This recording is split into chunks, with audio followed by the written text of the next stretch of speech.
Hi everyone, my name is Corey, also known as GRC Corey, and welcome back to my channel.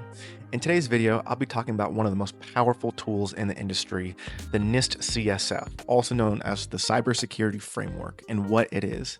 I'll also be talking about a practical project that you, the viewer, can do today that'll help you get started. Let's get into it.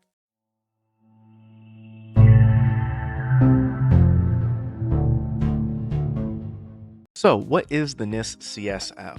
The NIST CSF, also known as the Cybersecurity Framework, was designed by the National Institute of Standards and Technology, also known as NIST. And it's a very cool, very flexible framework that, whether you are a small business or a large corporation, it was designed to be easy to use and straightforward that you can implement into your business. The framework has a continuous model to it where they're in the 1.1 version. There's a couple of versions, 1.1 and the now new 2.0. There was 5 functions in the 1.1 version, and now there's 6 functions in the 2.0 version.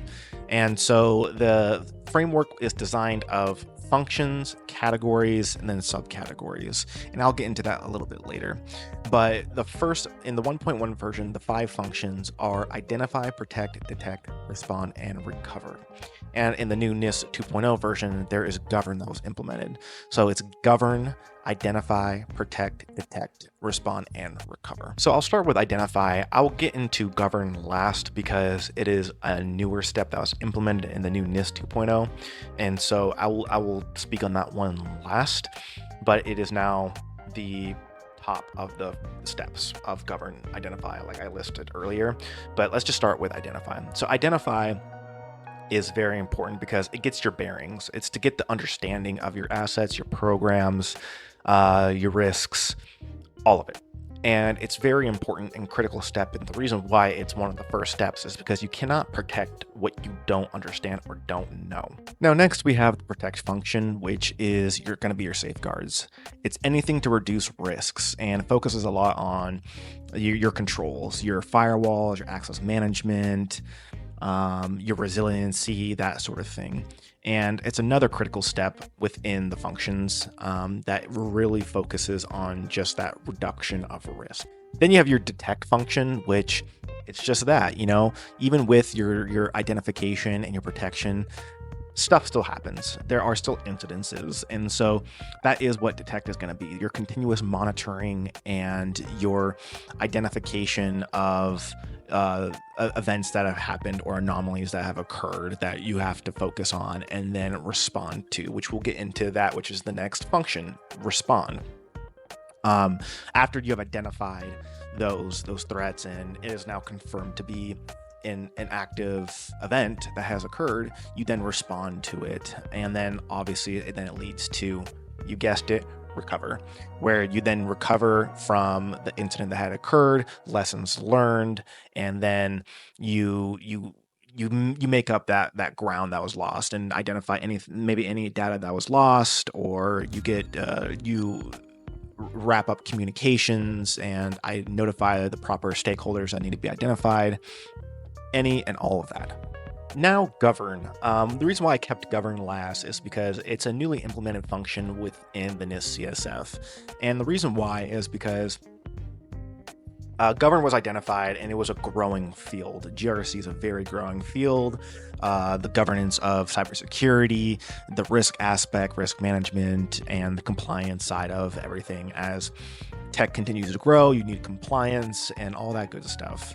And so it is developed into its own function where now you have policy oversight, risk management strategy. All that is now going to be in the governance function, the govern function, because it's just developed so much over the years that it now has to be its own function. Now, if you watched my last video of the practical GRC project that you can do, you might have already noticed that within the NCSR, what I talked about in the last video, it's based off of the NIST CSF. And a lot of the questions that are asked in the NCSR, it's all based off of the NIST CSF. And I'll get into the project, the good stuff, a little bit later here in a second. How the framework works is it's continuous. It's continuous from govern all the way to recover.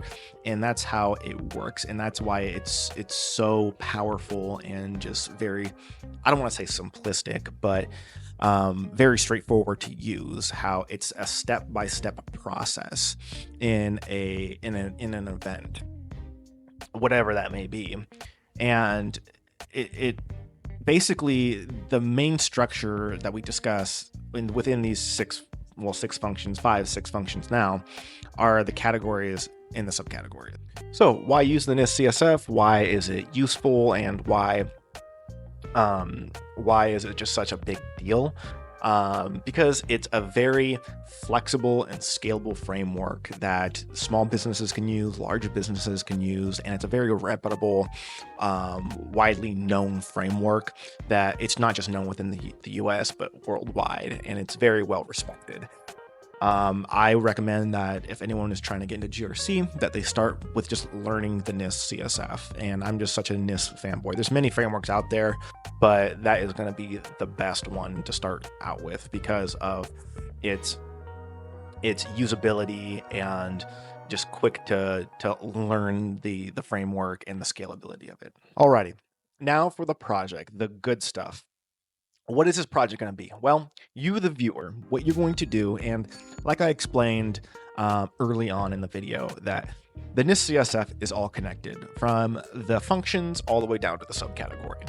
And what you, the viewer, are going to do is you're going to make a booklet, a guide and this guide is going to connect the categories and subcategories if you really want to do the subcategories, because you can, and that'd really be helpful. But you can just do the categories if you'd like. But you're going to make the connections in relation to the NCSR, the first practical project that I talked about.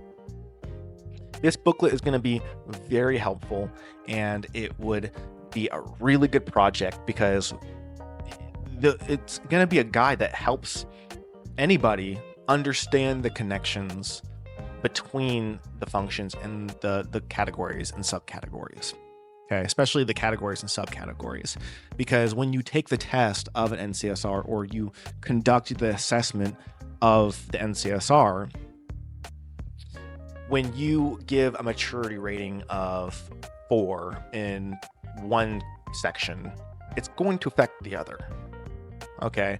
And so if you want to be the most accurate, that's what this booklet is going to do. That's what this guide is going to do.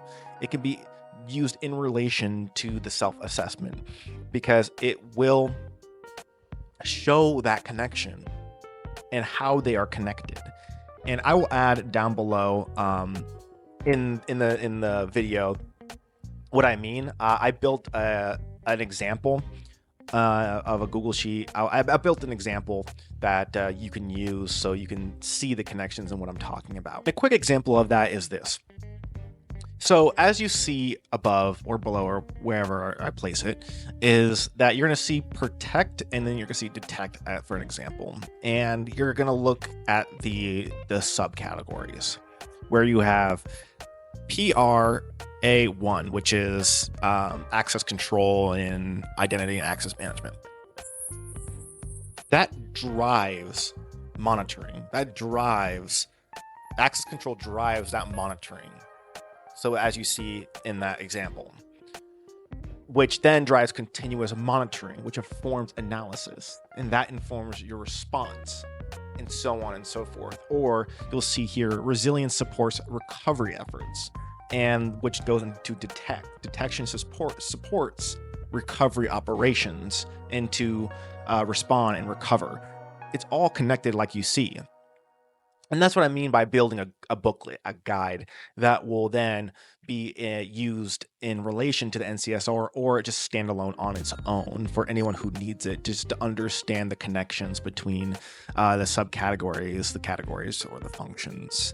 This is a really good tool. This is going to be a really good project, and it's excellent to put on your resume because, again, it's a really good talking point. It will really help explain and show that you know what you're talking about when it comes to the NIST CSF. and that it dives into those deeper, that deeper level understanding.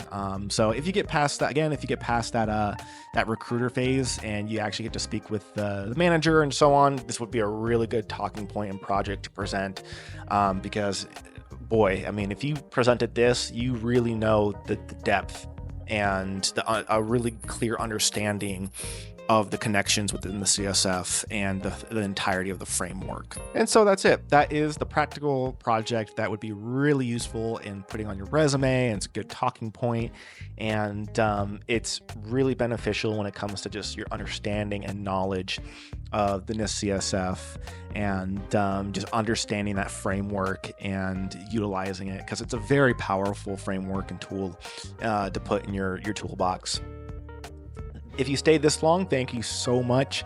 Please subscribe, or, if not, then no worries. Thank you again, and coffee up, and I'll see you in the next video. Take care. I like to be educated, but I'm so frustrated. Hello to my